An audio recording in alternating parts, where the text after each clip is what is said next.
Everyone, so welcome to Jaidev classes for JRF in political science. कैसे हैं आप सब friend? This is Meenakshi Singh और आज हम लोग डिस्कस करेंगे यहाँ पर मोस्ट इंपॉर्टेंट एमसीक्यूज को। सो चलिए स्टार्ट करते हैं। यहाँ पर देखिए, मैंने आप लोगों को एक क्वेश्चन दिया था होमवर्क के लिए कि which leader of the USSR introduce the policy of peaceful coexistence. तो यूएसएसआर के किस नेता ने शांतिपूर्ण सहअस्तित्व की नीति पेश की थी? तो मिखाइल गोर्बाचेव थे क्या, एन क्रुश्चेव थे, ब्रेजनेव थे या जोसेफ स्टालिन थे? सो राइट आंसर यहाँ पर हो जाएगा एन क्रुश्चेव। ठीक है, so right answer is option number B, N Khrushchev is the right answer. N Khrushchev ने यूएसएसआर में इंट्रोड्यूस किया था पॉलिसी ऑफ पीसफुल कोएग्जिस्टेंस को। फिर नेक्स्ट क्वेश्चन है, at the end of cold war Francis Fukuyama construct करते हैं thesis end of history, जिसका मतलब क्या था कि world would no longer be unfolding events, जो टेंशन एंड कॉन्फ्लिक्ट है, cease to exit the global level, ideological struggle had come to an end, ideological struggle would be waged with new vigour, यानी कि दुनिया जो है वो घटनाओं के सामने नहीं लाएगी, तनाव और संघर्ष वैश्विक स्तर पर मौजूद रहेंगे, वैचारिक संघर्ष समाप्त हो गए थे, नए संघर्षों के साथ वैचारिक संघर्ष किए जाएंगे। Right answer is option number सी।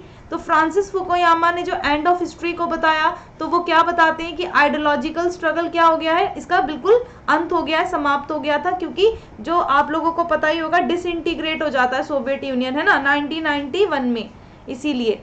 उसके बाद नेक्स्ट क्वेश्चन है कि नाटो जो पार्टनरशिप फॉर पीस प्रोग्राम का एम क्या है? Incorporate ex eastern bloc state into organisation, tackling करना problem of Serbs in Bosnia, implement करना military action against Yugoslavia, taking action against al Assad regime in Syria.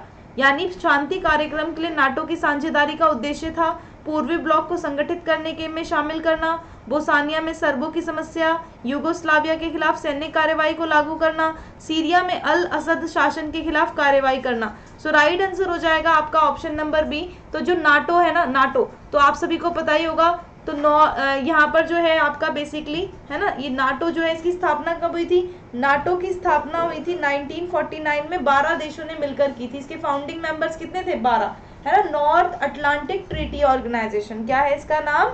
North Atlantic Treaty Organization. और इसके बिल्कुल against जो आपका USSR है, USSR ने क्या करा? वार्सा पैक्ट स्टैब्लिश किया, है ना। वार्सा पैक्ट आपको सबको याद होगा। वार्सा पैक्ट की स्थापना कब हुई? 1955 में। नेक्स्ट क्वेश्चन है, विच of the event mention below is taken a signalling and of cold war. तो शीत युद्ध की समाप्ति के संकेत के रूप में नीचे बताई गई घटना में से कौन सा लिया जाता है?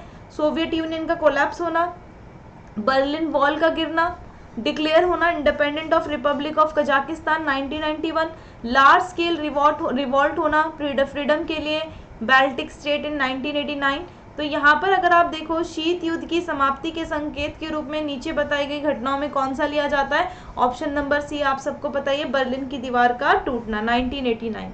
ठीक है, उसके बाद है आपका जो रीनेम किया गया यूरोपियन कम्युनिटी को यूरोपियन यूनियन। तो वो रिजल्ट था किस ट्रीटी के साइन करने की वजह से ऐसा हुआ था?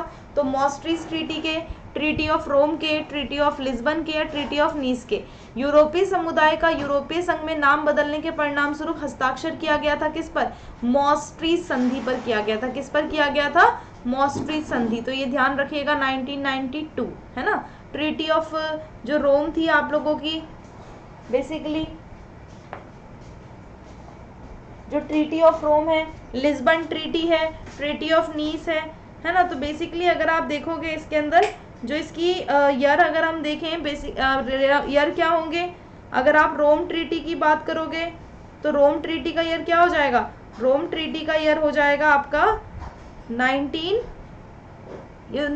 वाली, तो वो आपकी दूसरी वाली है, ये वाली 1957 की होगी ना, 1957।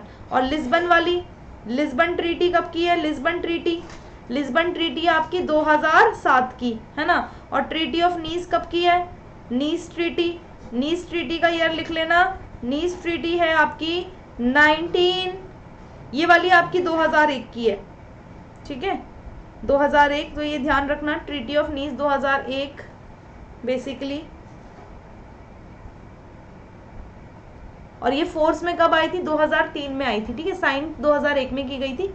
नेक्स्ट है कि which of the following is not a specialised agency of United nation.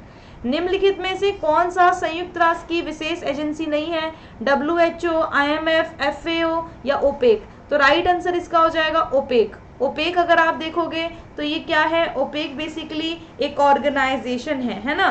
तो किसका ऑर्गेनाइजेशन है? पेट्रोलियम, आप सबको पता ही है, Organization of Petroleum Exporting Countries का, है ना? और इसके अंदर अगर आप देखो इसमें कितनी थे 13 कंट्रीज आती हैं। इसकी स्थापना कब की गई थी? इसकी स्थापना की गई थी 1960 में, है ना?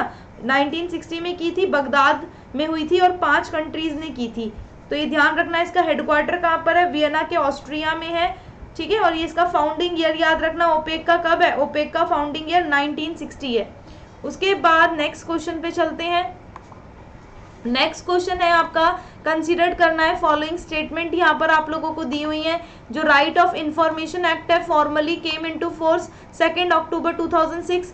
Bye the time the nation RTI came into force 9 state UT already made similar laws. तो यहाँ पर आपको देखना है कौन सा करेक्ट है। हिंदी में देख लो, सूचना का अधिकार अधिनियम औपचारिक रूप से 2 अक्टूबर 2006 को लागू हुआ। जब तक राष्ट्रीय आरटीआई कानून लागू हुआ तब तक 9 राज्य और केंद्र शासित प्रदेश इस कानून को पहले ही बना चुके थे। सो राइट आंसर इसका होगा, देखो ये 2006 में तो हुआ नहीं है, आप सबको पता ही होगा 2005 है ना? राइट टू इन्फॉर्मेशन का ईयर क्या है? 2005। और आरटीआई एक्ट जो था ना जब बना तो 9 स्टेट और कुछ यूटीज पहले ही इसको क्या कर चुके थे? स्टैब्लिश कर चुके थे। सो नेक्स्ट क्वेश्चन यहाँ पर आप देखोगे, right to information is not expressly mention in any 3 list in 7 schedule of the constitution. RTI falls in the residuary powers category, belong to union government, state government are not allowed to legislate on it. तो यहाँ पर question है कि निम्नलिखित कथनों पर विचार करना है। संविधान की 7वीं अनुसूची में 3 में से किसी भी सूची में सूचना का अधिकार स्पष्ट रूप से उल्लेखनीय नहीं है। इस प्रकार आरटीआई अवशिष्ट शक्तियों की श्रेणी में आता है जो केंद्र सरकार की और राज्य सरकारों पर इस पर कानून बनाने की अनुमति नहीं है। तो राइट आंसर यहाँ पर होगा ओनली 1, ठीक है। जो राइट टू इन्फॉर्मेशन है is not expressly mention in 3 list in 7 schedule of the constitution, ये सही है, लेकिन आरटीआई रेसिडुअरी पावर्स की कैटेगरी में आता है तो ये तो रॉन्ग हो जाएगा, है ना। चलो इस क्वेश्चन का आंसर आप लोगों को करना है। यहाँ पर कुछ स्टेटमेंट दी हुई है। The act stand to the whole of India except the state and Jammu and Kashmir. Definition of, देखो आपको पहले के अकॉर्डिंग इसका आंसर करना है, ठीक है, मतलब अभी जो कंडीशन है उसके अकॉर्डिंग नहीं, पहले के according. Definition of information does not include private bodies which perform public service और which receive fund of concession from the government. Reason for seeking information are required to be the given. तो यहाँ पर हिंदी भी आप देख सकते हो, इसका आंसर आप लोगों को कमेंट बॉक्स में करना है। इसके अलावा daily plus and special classes हो रही हैं, डिटेल कोर्स चल रहा है, क्रैश कोर्स भी चल रहा है। आप लोग स्पेशल क्लासेस में आ सकते हैं। डेली स्पेशल क्लासेस होती हैं फ्री, अनअकैडमी पे होती है। इसमें मैं आप लोगों को काफ़ी इंपॉर्टेंट MCQs करा रही हूँ, ठीक है। हम लोग पोल के अकॉर्डिंग इसमें MCQs करते हैं पोल से। और आप लोग टेलीग्राम चैनल ज्वाइन कर सकते हो, इस वीडियो के डिस्क्रिप्शन में आप लोगों को मिल जाएगा।